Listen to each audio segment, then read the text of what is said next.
पापड recipe. पापड कसे बनवायचे?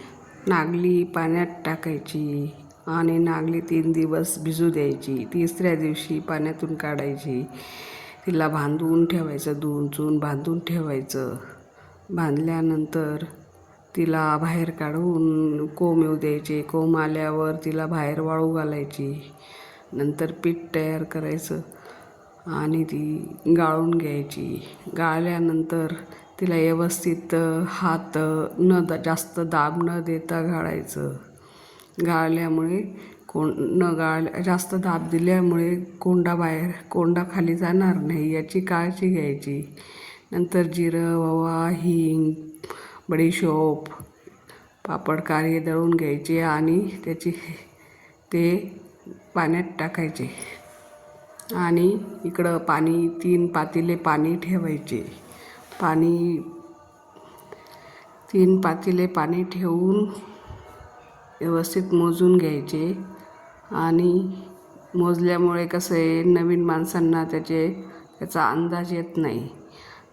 त्याच्यामुळे मोजलेलंच बरं असतं, नाहीतर खिशी बिघडण्याचे जास्त चान्सेस असतात. त्याच्यामुळे पाणी मोजूनच ठेवायचं, कमी जास्त करायचं नाही. आणि पीठ पण मोजून ठेवायचं. पीठ मोजून ठेवलं की त्याच्यात व्यवस्थित पीठ पण मोजून ठेवायचं. आणि ते पीठ वगैरे आता पाणी गरम झालं की त्याच्यात सर्व मसाले वगैरे टाकायचे आणि हे मसाले सर्व पाण्यात टाकायचे.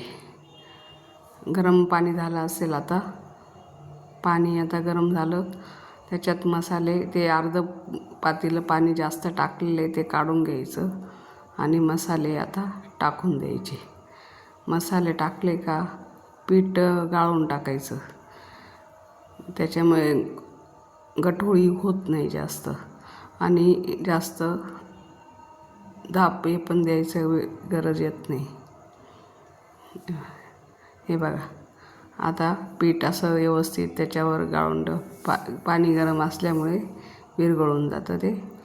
त्याच्यामुळे आता पीठ मस्त गाळून टाकायचं. गाळल्यामुळे गठोळी जास्त होत नाही. आणि आम्ही तर मशीननेच करतो, हाताने बी केले तरी गठोळी जास्त होत नाही. आणि आता आमच्याकडं मशीन असल्यामुळे आम्ही शक्यतोवर मशीनचाच वापर करतो आणि मशीननेच करतो. हे बा, मशीन पटकन काम करते आणि जास्त पीठ असल्यामुळे आम्ही आता मशीनचाच वापर करतो.